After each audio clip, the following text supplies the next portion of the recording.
रोटी कपड़ा मकान हमको कमाने नहीं आता है, यहीं मिलेगा क्या? हमने क्या कमा, इसी के लिए जब जन्म ही लिया है तो यही कर। कोई मोह नहीं है। तो जानवर तो तुमसे कहीं ना कहीं ऊपर लगते हैं। कभी कभी मुझे बड़ा बुरा लगता है जब कोई मनुष्य को कोई जानवर कहता है, तो मैं जानवर की तरफ देखता हूँ, भाई साहब आपको बुरा तो नहीं लग रहा? बहुत बुरा लग रहा है। इससे हमारी तुलना कर रहा है, जानवर भी नाराज होगा कि हमारी तुलना और इससे, इस व्यक्ति से इतना नीचे गिरा दिया है कि भारत वर्ष में बनने वाले सनातन विश्वविद्यालय में अमेरिका और कनाडा और महाराज लंदन से भी पढ़ने लोग यहाँ पर आएंगे भारतीय सनातन संस्कृति और जीवन संस्कृति को सीखने के लिए। एक बदलाव, बहुत वास्तव में जीवन आनंदित हो, आह्लादित हो और संतोष से भरा हो। अगर ऐसे जीवन की परिकल्पना भी है तो तुम्हें आध्यात्मिक यात्राएं करनी पड़ेंगी। ये एक नेसेसरी, कंपल्सरी सब्जेक्ट है, ऑप्शनल नहीं है, ऐच्छिक नहीं है। मौसी से मिलना ऐच्छिक हो सकता है कि मौसी के घर जाएं कि नहीं जाएं, नहीं भी जाएंगे तो मर नहीं जाएंगे। बुआ से मिलना, किसी मित्र से मिलना, किसी के विवाह में जाना, कभी पिक्चर देखने जाना, मर नहीं जाएंगे और न हमारे जीवन का पतन होगा इससे। ये ऐच्छिक विषय है, चाहो तो कर भी सकते हो, न चाहो तो नहीं भी कर सकते हो। परंतु कोई कहे मुझे धर्म करना है कि नहीं, कोई कहे मुझे मर्यादित जीवन जीना है कि नहीं, कोई कहे मुझे ज्ञान की जरूरत है कि नहीं, कोई कहे मुझे आध्यात्मिक होना है कि नहीं, कोई कहे मुझे आत्मज्ञानी होना है कि नहीं, तो उसका उत्तर होगा यस, 100% होना ही पड़ेगा। अगर तुम सुखी, आनंदित, स्वस्थ और श्रेष्ठ जीवन चाहते हो तो तुम्हें श्रेष्ठ पथ का भी अनुसरण करना होगा, तुम्हें श्रेष्ठ मार्ग पर चलना होगा, तुम्हें श्रेष्ठ लोगों की संगति करनी होगी, तुम्हें श्रेष्ठ पुस्तकों का, ग्रंथों का अध्ययन करना होगा, तुम्हें श्रेष्ठ लोगों की वाणियों का श्रवण करना होगा और उन वाणियों के श्रवण के पश्चात चिंतन, मनन और आचरण में लाकर अपने जीवन को श्रेष्ठ और आनंदित बना सकते हो। इसके सिवा और कोई उपाय नहीं है। पर हम बाकी चीजों को तो नेसेसरी मान लेते हैं, कंपल्सरी मान लेते हैं। अजी विवाह में नहीं जाएंगे, मौसी क्या सोचेगी, अरे रिश्ता टूट जाएगा, हे भगवान फिर कैसे, अरे रिश्ता तो ऐसे भी टूट जाएगा, मर आ जाओगे कुछ दिन के बाद, किसी दिन मर जाओगे, रिश्ते ऐसे भी टूटने वाले हैं, समाप्त हो जाएंगे। कब तक बरकरार रखोगे रिश्ते? बीमार पड़ जाओगे, किडनी खराब हो जाएगी, डायलिसिस चल रही होगी और उस दिन डायलिसिस का डे होगा तो शादी में जाओगे कि डायलिसिस करवाओगे? तब तो ऐसे भी रिश्ते टूट जाएंगे। तो हम मजबूरी में ही रिश्ते तोड़ते हैं। हम ज्ञान पे आकर के और ऐसी चीजों को दरकिनार नहीं करते, जब मजबूरी हो तब तोड़ते हैं। अब क्या करें, हमारी तो बड़ी इच्छा थी पर मजबूर हो, मजबूर नहीं मजदूर भी हो, तो मजदूर ही मजबूर होता है। पर श्रेष्ठ चुनाव नहीं है आपका कि क्या चीज अपनाना है और क्या चीज छोड़ना है। ये ज्ञान के आधार पर आपने निर्णय नहीं लिया है, या आपने निर्णय लिए हैं केवल और केवल परंपराओं के आधार पर। परंपराएं कैसी? आज के समाज की, आज के समाज का निर्माण कैसा? बोला मैकोले की शिक्षा पद्धति से निर्मित यह समाज, मुगलों की गुलामी से निर्मित यह समाज, जहां न हमारा कोई आत्म स्वाभिमान है, न कोई ज्ञान है, न आनंद है, न आह्लाद है।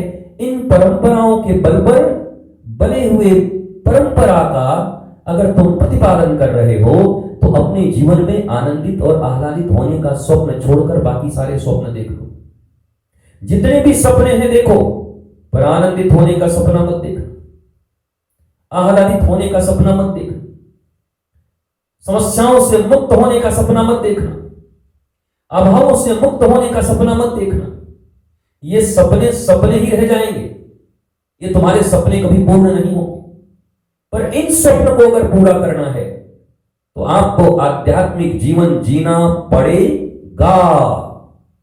ये गा शब्द आध्यात्मिक जीवन, महाराज जी थोड़ा बहुत हम सोचे हैं कि थोड़ा 40-50 साल के हो जाएं तो उसके बाद करना ही क्या है, बस वृंदाई बंधवा के रहना है। अच्छा, ऐसा होता तो पूरा भारत वृंदाई बन में होता। आज बूढ़ों की संख्या करोड़ों हो गई और सब बूढ़े यही कहते थे, एक बार महाराज जी सब चीज से बस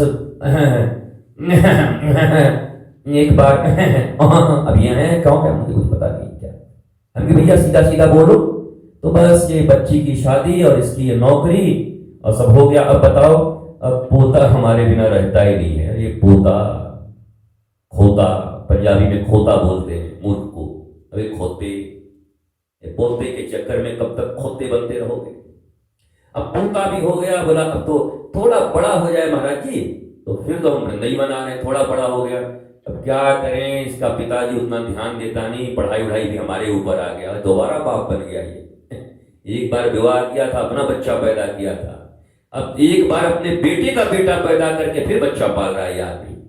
तो एक ही जन्म में दो बार डबल डबल रोल, सेकंड पारी खेल रहे हो। एक पारी तुमको मिली थी, ठीक ठाक से खेल लो, और खेलने के बाद 50 वर्ष के बाद हमारे यहाँ वानप्रस्थ आश्रम, वानप्रस्थ जीवन जीने का निर्देश है शास्त्रों में। वानप्रस्थ का अर्थ ये नहीं कि तुम वन में ही भाग जाओ, क्योंकि हमारे तुम्हारे जैसे लोग वन में भी भागेंगे तो वहां भी ट्री हाउस बना लेंगे और वन को भी खराब कर देंगे, वहां भी पूरा वन को शहर बना देंगे। इसलिए वन भागने की जरूरत नहीं है।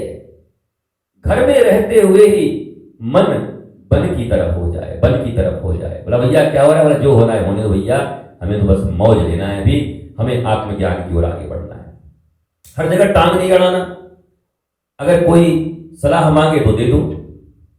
घर के बूढ़े लोग ज्यादा अपमानित क्यों होते, बताओ, बिना मांगे सलाह देते। अरे तुम लोग पढ़ाई, तुम लोग कैसे कपड़ा, अरे पढ़ो, चुप रहो भाई, टट्टर बहुत करते हो महाराज, चुपचाप बैठो खटिया पर, अपना खाना पीना करो, टट्टर आते रहते हो। कोई सलाह मांगे 3 बार तो 1 बार धीरे से दे दो, और ये भी कहो कि मेरे समय में तो ऐसा था, लेकिन अभी आधुनिक युग में तो हमको पता नहीं, बेटे आप देख लीजिए, आप खुद निर्णय ले लीजिए। सम्मान होगा, आपके ही बच्चे आपका सम्मान करेंगे, पर आप जब तक जूते नहीं खाएंगे आप मानने वाले थोड़ी। अपने ही घर में, जिस घर को आपने बनाया, जिस घर को आपने सजाया संवारा, उसी घर में जब तक कुटाई आपकी न हो जाए तब तक आप मानने वाले नहीं हैं। आप भी बड़े जिद्दी हैं, आप भी कहते हैं कि नहीं नंगई पे उतर जाओ और हमको सारी नंगई दिखा दो बुढ़ापा में, तब हम यहां से प्रस्थान होंगे। आप ये नहीं चाहते कि आपका जीवन सत्यम शिवम सुंदरम की ओर अग्रसर हो, आप ये चाहते ही नहीं। ये चाहना तो आप ही को।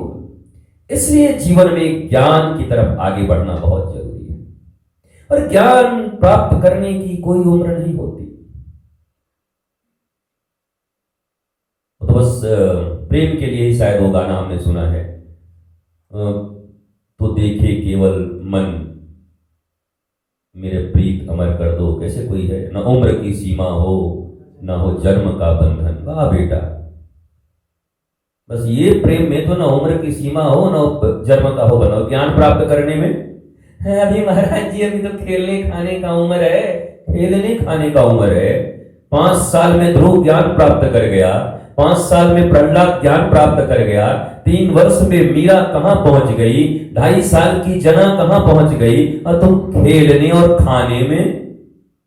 और खेलना खाना तो बड़ी अच्छी बात है, अगर आनंदित हो खेलने खाने में तो वही ज्ञान है, वही जीवन है। कहो कि मैं खेलने और खाने में आनंदित हूं तो क्या कहते हैं, खेलने खाने का उम्र है, बाद में फिर आध्यात्मिक ज्ञान लेंगे। आध्यात्मिक ज्ञान इनके जैसे कटोरा में रखा है, नारियल का पानी है कि पी लेंगे 55 साल की उम्र में। ये अरे बचपन से ही अभ्यास चाहिए, प्रारंभ से जीवन भर गालियां दिए। आदमी एक दिन में साइको बनता है क्या, साइको पेशेंट एक दिन में बनता है, अभ्यास से बनता है। साइको पेशेंट भी अभ्यास से बनता है। हाथ धोने की आदत लग गई तो 5 बार धोएगा, 1 बार 2 बार, अरे भाई मत कर, अरे कोई हमको आदत थोड़ी है। हर सिगरेट पीने वाला क्या बोलता है, सिगरेट हमारी आदत थोड़ी है, सिगरेट को हम पीते हैं। बाद में पता चला सिगरेट उसको पी गया, अब कहते हैं हम छोड़ दे, बोला अब तो हमको ही पी रहा है भैया, आप कैसे छोड़ेंगे, पी गया हमको। हर शराब पीने वाला यही कहता है, कभी कभार पार्टी में, अब क्या है कि जवानी है तो, और फिर उसके बाद क्या हुआ, बोला छोड़ दो, महाराज जी 6 बजे शाम से माथा घूमने लगता है, अगर 2 पैर न जाए तो लगता है प्राण चला जाएगा, न खाना का भूख लगता है, न भोजन पचता है, चारों तरफ बर्बाद हो गए। अच्छा तो अभ्यास बनाया आपने, हाँ धीरे धीरे बनाया, और अब बड़ा उसके गुलाम हो गए, अब उसके अधीन हो गए। गुटखा वालों को देखो, हमारे यहाँ हमारे एक महाराज जी भोजन बनाते हैं प्रसाद हमारे लिए, 24 घंटा गुटखा उनके मुंह में रहता है, 24 घंटा। हम बोलते हैं भैया कुछ देर के बाद मुंह नहीं खुलेगा तुम्हारा। गुटखा का सबसे खतरनाक जो रिएक्शन है वो शरद पवार जी से जाके पूछो। शरद पवार जी महाराष्ट्र में देख लो, इतने अरबपति आदमी, भारत के सर्वश्रेष्ठ आदमी, न पैसों की कमी, पर देखो ठीक से बोल नहीं पाते। तो ये गुटके 24 घंटे एक दिन मुंह नहीं खोलने देंगे आपके, कितना भी चाहोगे। रसगुल्ला, वो जो छोटी छोटी रसगुल्लियां नहीं होती, रसगुल्ली देखा है, रसगुल्ली, अरे गोल की छोटी छोटी रसगुल्ली आती है। रसगुल्ला का साइज तो ये होता है, रसगुल्ली इतनी बड़ी बड़ी होती है, वो रसगुल्ली भी ठीक से नहीं जाएगा, मुंह से पूछ करके घुसाना पड़ेगा।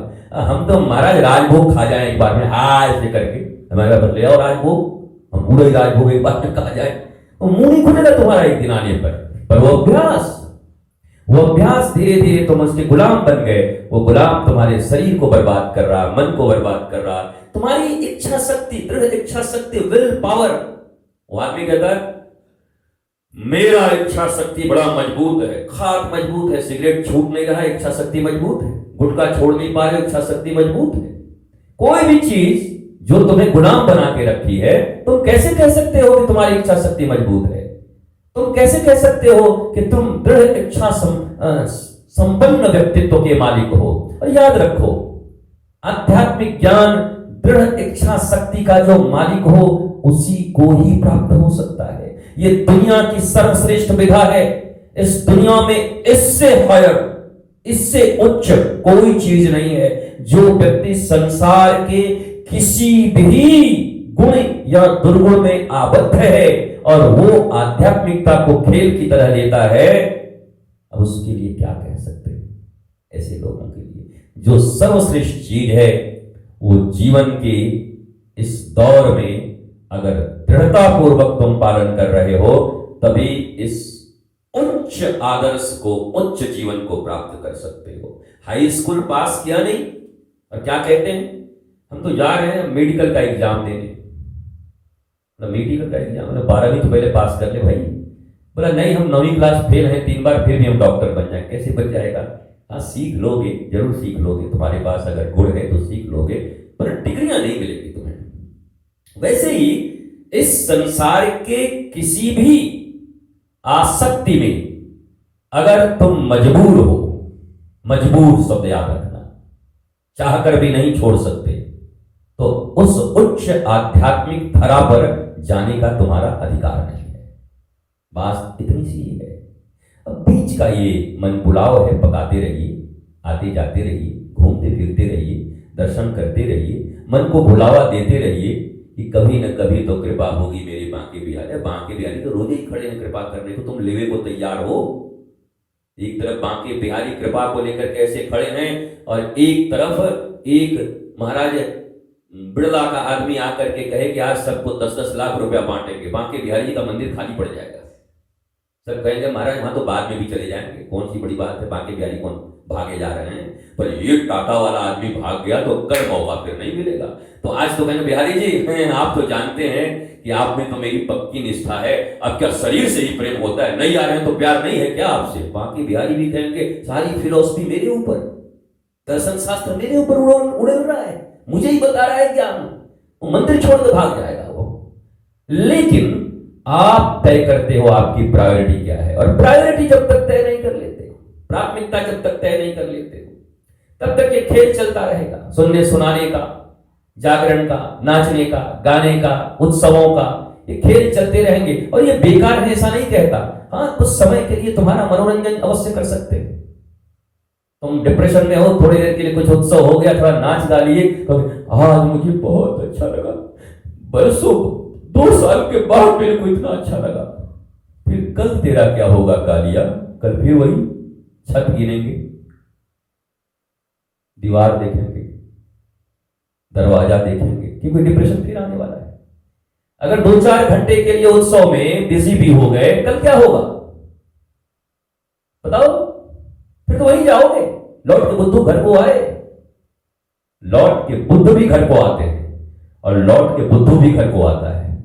जब लौट के बुद्धू घर में आता है तो जितने घर में बुद्धू थे और बुद्धू गहराई से सब बुद्धू बन जाते हैं, और बुद्ध जब घर लौट के आते हैं तो अपनी पत्नी और पुत्र को भी बुद्ध जैसा बना देते हैं। अंतर यही है दोनों में। लौट के तो दोनों ही आते हैं, बुद्ध भी आ रहे हैं, बुद्धू भी आ रहा है। तुम बुद्धू बनकर लौट रहे हो। कोई कहे लौट के बुद्धू घर को आए, हम तो काट दें उस बात को कि लौट के बुद्ध भी घर को आए। बुद्ध भी आए, वापस आए यशोधरा के पास, पर आए और एक ही बात में दोनों की बात बना दी। राहुल की भी और यशोधरा की भी, दोनों की बात बन गई। दोनों के हाथ में भिक्षा के पात्र पकड़ा दिए। तो बुद्धू भी आएंगे, बुद्ध भी आएंगे। इस बात से तुम नहीं पहचान सकते कि घर आने वाला हर व्यक्ति बुद्धू है कि बुद्ध है। बाह्य क्रियाएं महापुरुषों की और साधारण पुरुषों की एक जैसी ही रहती हैं। वो भी खाएंगे। मक्का का दिन हो और मक्का कहीं मिल रहा हो तो कहेंगे अरे भुट्टा लिया मेरे लिए, बिगड़ बताइए बाबा जी हमारे भुट्टा में इनका मन लगा हुआ है, ये भी भुट्टा खा रहे, हम भी भुट्टा खा रहे हैं। भुट्टा तो तुम भी खा रहे हो, भुट्टा वो भी खा रहे हैं। राम जी भी भोग ले रहे हैं। ठुमक ठुमक प्रभु चल ही पर आई।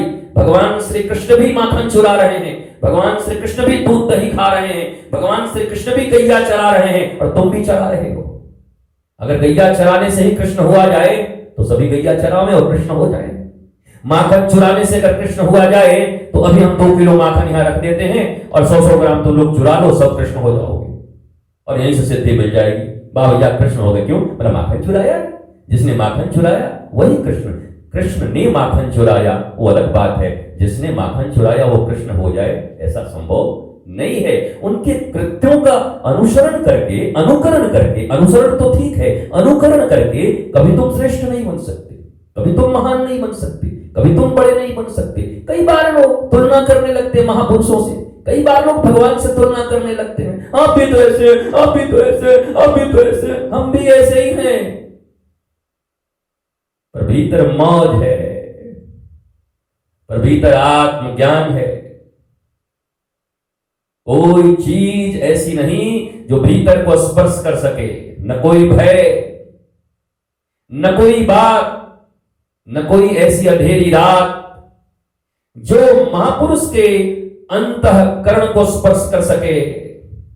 पर तुम्हारा तो 10 रुपया भी पॉकेट से गिर जाए तो दिन भर डिस्टर्ब रहोगे। 10 रुपया महाराज जी, वो 10 रुपया दान कर देते तो कितना पुण्य मिल जाता, बताइए गिर गया क्या करें। फटा हुआ था, हालांकि चलता नहीं, लेकिन मंदिर के उसमें तो डाल सकते थे ना। वाह वाह वाह, फटे हुए नोट का सदुपयोग देखो, कहा मंदिर के दान पात्र में डालिया महाराज। भगवान जो परब्रह्म है, परम ज्ञानी है, उन्हीं को एक साधारण दुकानदार सड़ा हुआ नोट नहीं ले रहा, फटा हुआ, और भगवान के मंदिर में डाले आ रहे, ले लो महाराज। क्यों? क्योंकि तुम्हारे लिए भगवान मूर्ति है, क्योंकि तुम्हारे लिए भगवान वो पत्थरों में बैठे, पत्थर बन के बैठे। कभी तुम्हारा तादात्म्य हुआ नहीं उनके साथ, कभी उनके ज्ञान के साथ कोई तुम्हारा रिश्ता हुआ नहीं। बस हम पूरी जिंदगी बेहोशी में जीते जाते हैं। कई लोगों को हमने देखा है जीवंत गुरु की अवहेलना करके छोटे से लड्डू गोपाल लेके घूमते रहते। मैं सैकड़ों बार इस पर बोल चुका हूं, आज फिर बोलता हूं, कुछ नहीं होगा, कभी कुछ नहीं होगा। गुरु बिन ज्ञान कहां से पाऊं? जन्म देकर तुम्हारे माँ बाप को दूर करके एक पुतला और पुतली बना करके वहां छोड़ दिया जाए तो बच्चे को पाल लेंगे पुतले। अरे उतना ही बड़ा, माँ की उम्र अगर 5 फुट की हो तो 6 फुट का पुतला बना देते, 1 फुट बड़ा नहीं उससे। अब बाप अगर 5.5 फुट का हो तो 7 फुट का बना देते हैं, वेस्ट इंडीज के प्लेयर की तरह। क्या पाल लेगा? पुतले पाल लेंगे? नहीं, बोलते नहीं, ये साधारण बात है। अरे तुम जिंदा हो, तुम्हारे माँ बाप जिंदा हैं, तुम्हारा घर परिवार जिंदा है, मित्र जिंदा हैं, और गुरु फोटो चाहिए, तस्वीर। तस्वीरों को भी देखा है रंग बदलते हुए, तस्वीर तो नहीं बदलते, तस्वीर बदलते रहते हैं। इसलिए ये बात याद रखिए, इस जीवन में अगर कल्याण की अभिप्सा है, आकांक्षा है, मैं फटे हुए स्पीकर में इतना बोल रहा हूं, ये मामूली बात नहीं। स्पीकर फटा हुआ अंदर में महाराज, और बहुत ही बुरी आवाज है, फिर भी मैं बोल रहा हूं। क्यों? अंतःकरण को स्पर्श नहीं कर रहा है, पर बाहर को स्पर्श तो जरूर कर रहा है।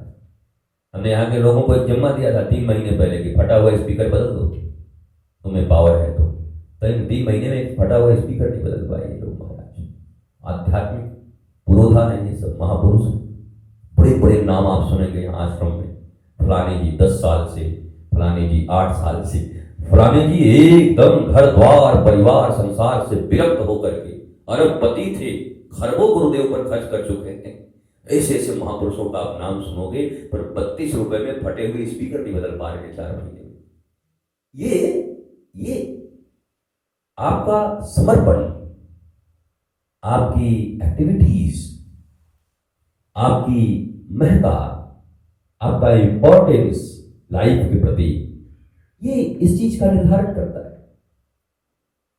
बाहर वालों का मुंह तो मुझे बहुत थोड़ा थोड़ा दिखाई पड़ रहा है, खैर आप लोगों को तो मैं भी थोड़ा थोड़ा दिख रहा हूँ, अच्छी बात है। थोड़ा थोड़ा देखे तो ज्यादा सुनेंगे, ज्यादा देख लेंगे तो सुनेंगे कम। कम दिखाई पड़ेगा तो फिर सुनने में मन लगेगा, और देखने में मन लगेगा तो फिर सुनने में मन नहीं लगेगा। बस एक ही बात आपसे कहना है, आप सब सत्संग को अपने जीवन में सम्मिलित करें। सत्संग निरंतर करिए, जहां से उपलब्ध हो। अब तो डिजिटल और ये गैजेट्स का जमाना है, यहां से भी ले सकते हैं, पर पागल मत बनना। चैनल बदलते बदलते पागल मत हो जाना।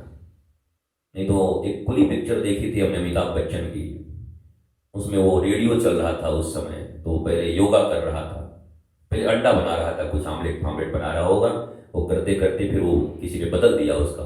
उसके बाद कहा बैठ जाओ, बोला बैठ गया, अंडा डाल को उधर, बोला अब अपने टांग को उठाओ, गर्दन पे डालो, अब टांग गर्दन पे डाल के फंस गया, उधर अंडा भी जल गया और ये भी फंस गया।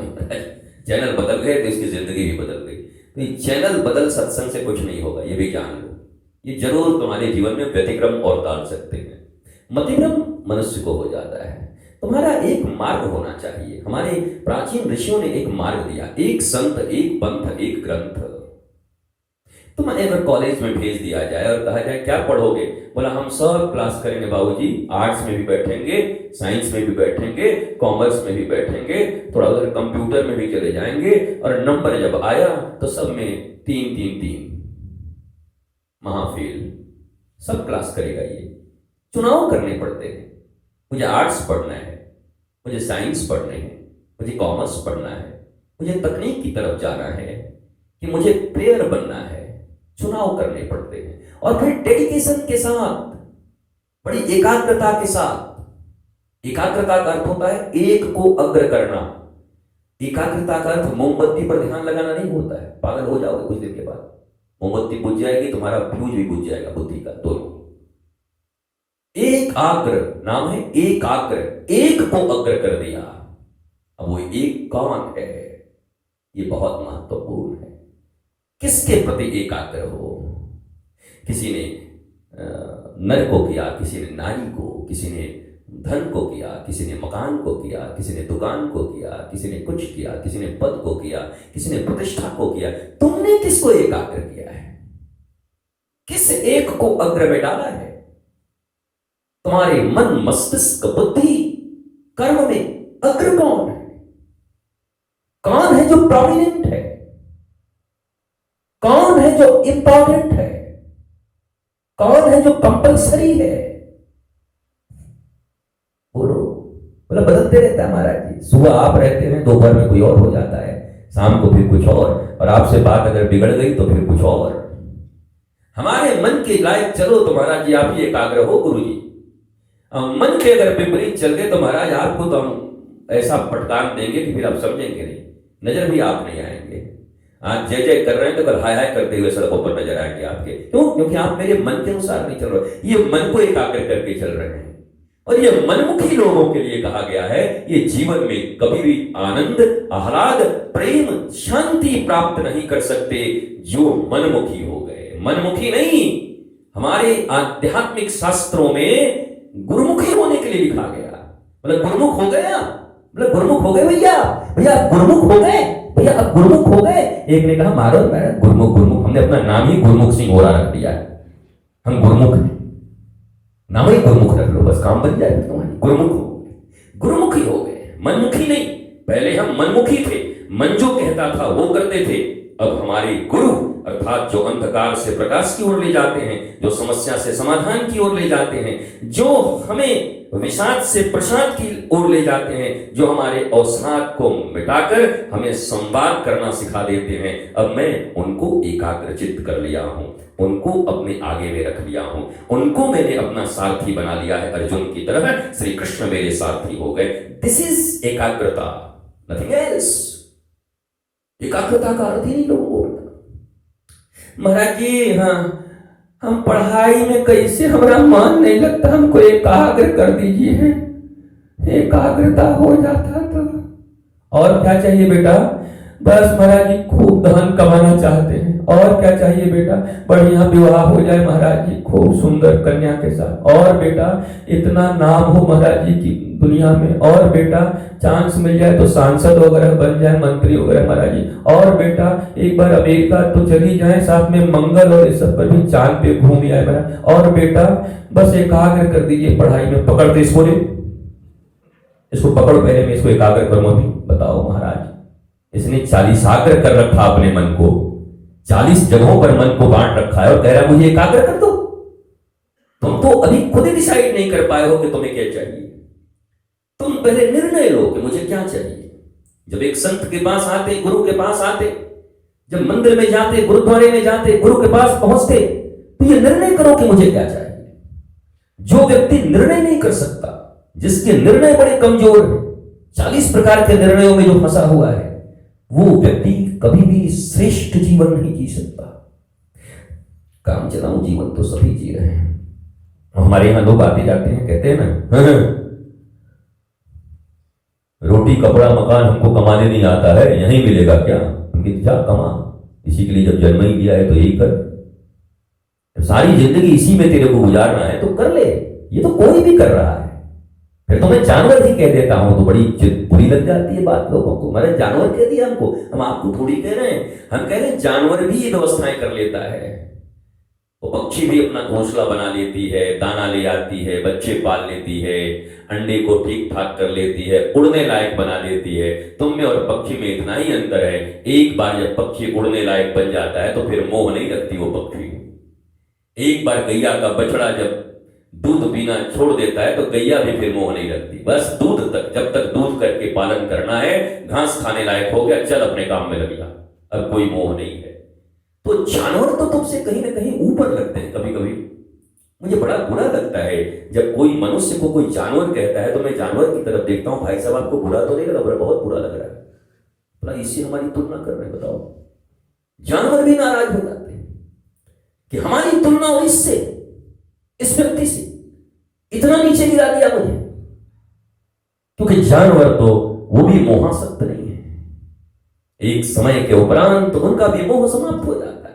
ये मोह के दलदल में घिरे हुए धृतराष्ट्र, ये मोह के दलदल में घिरे हुए गांधारी, ये मोहासक्त लोग अपने आप को जानवर से ऊपर मनुष्य कहलवाने के लिए इतना प्रयासरत है। और मनुष्य में भी श्रेष्ठ मनुष्य, प्रतिष्ठित मनुष्य, मैं प्रतिष्ठित हूं, मैं श्रेष्ठ हूं। और कर्म जानवर से भी छोटे, विचार जानवर से भी छोटे, विचार पशु से भी छोटे। तो कर्म की ही प्रधानता है।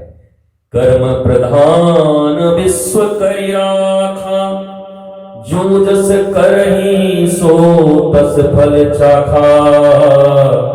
कर्मण्येवाधिकारस्तु मा फलेषु कदाचन। तो हम तो वो भी नहीं कर रहे। इसलिए सत्संग हमें ये प्रबोध देता है। आप कहोगे महाराज जी आप 1 घंटे से बड़बड़ किए जा रहे हो, हमको क्या मिला? यही मिला, ये सब जान गए। कम से कम एक बार स्वयं के विषय में सोचने का तुम्हें भी अवसर प्राप्त हुआ। बात तो ठीक ही कह रहे हैं, मैं जानवर से भी निम्न हूं। अभी 1 घंटे पहले तुम्हारे भीतर ये भाव नहीं था। 1 घंटे पहले तुम अकड़े हुए थे, एकदम अकड़ू की तरह ऐसे अकड़ के, ऐसा है कि वैसा है कि वैसा है कि हमको ये है, हम ये हैं, हम वहां हैं, फलाना है, ठिकाना है। अभी आधी घंटा ही बैठे हो कि लग रहे हैं भगवान हम जानवर भी ठीक से नहीं। ये सत्संग की महत्ता है, सेल्फ रियलाइजेशन, डिटेक्शन। डायग्नोस कर दिया इस सत्संग ने। अभी तुम एक लेबोरेटरी में बैठे हुए हो, जब गुरु का सत्संग चल रहा हो, महापुरुष का सत्संग चल रहा हो, सत्य की संगति में हो, तो उस समय तुम्हारे रक्त के जांच हो रहे होंगे, कहीं कहीं तुम्हारी एमआरआई हो रही होगी, सीटी स्कैन हो रहे होंगे, और ये हमें कुछ नहीं कहना, कुछ देर के बाद रिपोर्ट तुम ही जारी करोगे। भले किसी को बताओ मत, बताता तो कोई किसी को जाते समय जरूर कहोगे आज पता चल गया जानवरों नहीं है ठीक से महाराज, तो सीटी स्कैन तो हो गई तुम्हारी। हाँ, लेकिन अब वो जांच के बाद एक कुशल श्रेष्ठ डॉक्टर से मिल करके, चिकित्सक से मिल करके कुछ औषधियां अगर वो प्रिस्क्राइब करते हैं और कुछ जीवन में जीने के परहेज देते हैं, अगर वो हम करें तो शीघ्र स्वस्थ भी हो जाते हैं। और साथ साथ जो कुशल श्रेष्ठ वैद्य होता है वो औषधि तो देता ही है, परहेज तो देता ही है, उसके बाद एक रसायन देता है, जाओ ये सब जब ठीक हो जाए तो इसको करते रहना, फिर कभी कोई रोग होगा ही नहीं।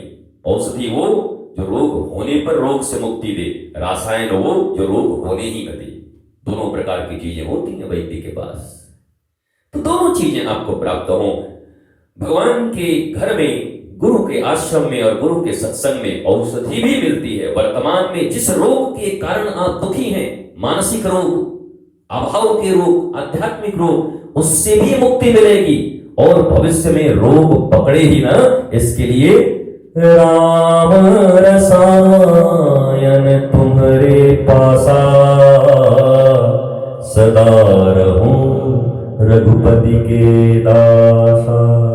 ये राम रसायन भी तुमको वो दे जाएंगे, वो मंत्र भी तुमको दे जाएंगे, वो युक्तियां भी तुम्हें दे जाएंगे। इसलिए सत्संग की बड़ी महत्ता है।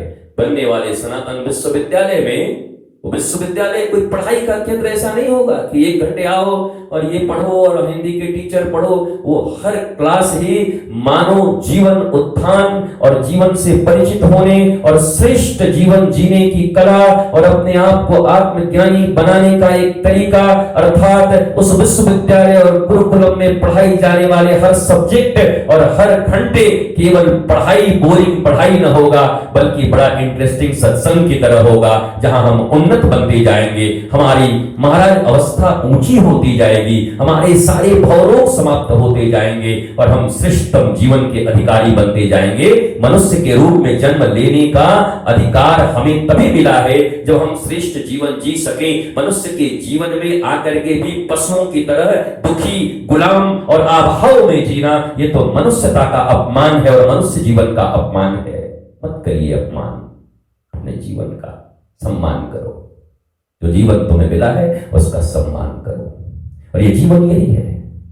इसलिए इस विश्वविद्यालय के निर्माण के लिए पूरा भारतवर्ष ही नहीं, पूरी दुनिया महाराज इंतजार। अब तो विदेशों से भी मेल आ रहे हैं कि कब बनेगा, क्या हमारे बच्चे भी वहां पढ़ पाएंगे। कि चलो कम से कम, यहां से लोग विदेश जाने को सोचते थे, अब विदेश के बच्चे कह रहे हैं क्या हम भी उस सनातन विश्वविद्यालय में पढ़ पाएंगे। इतना तो कम से कम हो गया, मानस बन रहा है कि भारत वर्ष में बनने वाले सनातन विश्वविद्यालय में अमेरिका और कनाडा और महाराज लंदन से भी पढ़ने लोग यहां पर आएंगे, भारतीय सनातन संस्कृति और जीवन संस्कृति को सीखने के लिए। एक बदलाव, ये बहुत बड़ा बदलाव है, मानस में बदलाव है, विचारों में बदलाव है। पहले तो विचार ही उच्च करने होते हैं, सारा जीवन उच्च विचार। तो ये जो विचार उत्पन्न हो रहे हैं, विचारों से ही जीवन श्रेष्ठ होता है और विचारों से ही जीवन नष्ट और भ्रष्ट होता है।